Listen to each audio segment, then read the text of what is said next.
cuti dan perarakan Taipo Sam demi laba politik Muhyiddin dan Anwar. Kerajaan Pulau Pinang dan Hindu Endowments Board HEB telah membatalkan acara berkait rapat dengan Taipo Sam termasuk perarakan dan hanya AJK Kuil sahaja dibenarkan berada di kuil selaras dengan arahan MKN 6 hari lepas. Ada beberapa pihak yang mempersoalkan kenapa Menteri Wilayah Persekutuan Tan Sri Anwar Musa boleh veto keputusan MKN untuk membenarkan perarakan oleh kuil Batu Caves.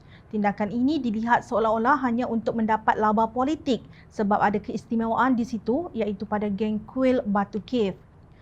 Ramai antara rakyat Malaysia yang beragama Hindu bersetuju dengan tindakan untuk membatalkan perarakan Taipo Sam untuk tahun ini sebab kita tak tahu berapa lama lagi kita akan hidup dengan COVID. Perarakan minima 10 orang dengan SOP ketat pasti dipersetujui. Sama juga rakyat bersetuju kalau masjid dibuka dengan SOP ketat dan hanya 10 orang jemaah di bawah PKP.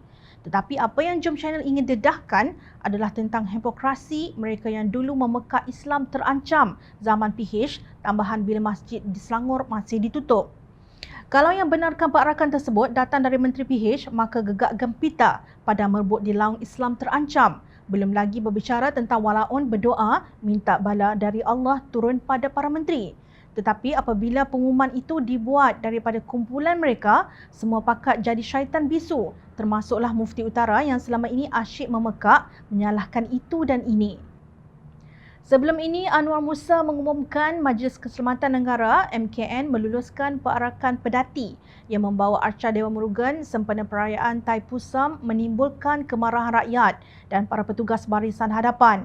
Beliau berkata perarakan pedati membawa arca Dewa Murugan dari kuil Jalan Bandar ke Batu Cave adalah pada 27 Januari dan akan kembali dari Batu Cave ke kuil Jalan Bandar pada 29 Januari. Namun, perlu mengikut syarat dan mematuhi prosedur operasi standard SOP Dewan Bandaraya Kuala Lumpur. Perlu diingatkan bahawa double standard SOP itulah yang punca jadi naiknya kes COVID di seluruh negara selepas PRN Sabah. Ditambah lagi dengan burung hudhud berbeza hukuman. Bila jadi double standard atau 2 darjat macam ini, rakyat pun akan jadi sambil lewa. Kalau menteri langgar SOP, tak kena apa. Buat apa kami susah-susah juga jaga SOP? Siapa Anwar Musa ini jika dibandingkan dengan MKN yang berperanan dalam memastikan segala SOP dan langkah-langkah wajar diambil untuk menyekat penularan COVID-19? Kenapa beria-ia sangat? Jawapannya mudah, iaitu laba politik. Sah menteri daripada kerajaan PN tidak boleh harap, hanya tahu nak jaga kedudukan politiknya sahaja tanpa mengira keluh kesah dan kesukaran rakyat.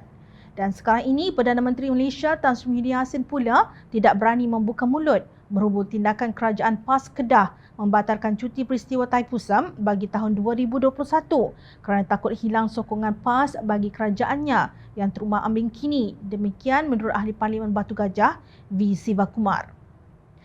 Beliau berkata isu ini telah membangkitkan kemarahan kaum India di seluruh negara dan apa yang nyata adalah kedaifan MIC dalam menyelesaikan pertikaian ini. MIC telah hilang keyakinan masyarakat India dalam 3 pilihan raya umum yang lepas.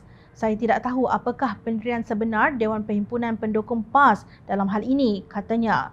Beliau yang juga Timbalan Setiausaha Agong DAP Malaysia berkata, MIC sebagai parti komponen Kerajaan Perikatan Nasional tetap dianaktirikan seperti di zaman Barisan Nasional.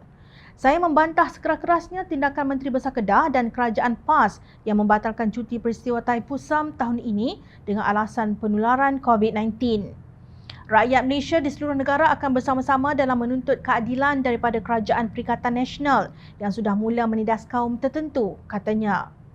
Beliau turut menyifatkan kerajaan PAS tidak mahu tunduk kepada mana-mana pihak yang membangkitkan isu berkenaan, membuktikan kesombongan dan kedegilan Menteri Besar Kedah, Muhammad Sanusi bin Mat Noor yang tidak menghormati kaum India buat kali kedua. Walaupun ada di kalangan pemimpin-pemimpinnya telah membangkitkan isu ini, tetapi PAS dan Menteri Besar Kedah tidak mempedulikan parti tersebut, katanya. Jom Channel ingin memberikan penegasan di sini, ini bukan soal perkauman, tetapi ia tentang keadilan sosial dalam masyarakat majmuk. Jangan sampai kaum Hindu tersinggung, kerana inilah yang sama-sama kita jaga sejak dahulu, keharmonian kaum dan saling hormat menghormati. Jangan pula ianya dirosakkan oleh para penunggang agama sempit. Perdana Menteri kunci mulut, Menteri Wilayah Persekutuan pula keluar kenyataan ikut sedap mulut. Kedua-duanya mempunyai matlamat yang sama, iaitu menyelamatkan diri mereka daripada kejatuhan dalam politik.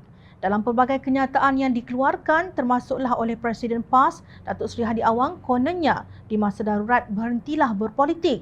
Kepada Muhyiddin, Anwar Musa dan Lebay Hadi, siapa yang sedang rancak berpolitik sekarang ini? Apa yang rakyat nampak adalah setiap tindakan dan perkataan yang keluar daripada mulut kalian tidak bertujuan lain kecuali politik. Tepuk air didulang, terpecik ke muka sendiri.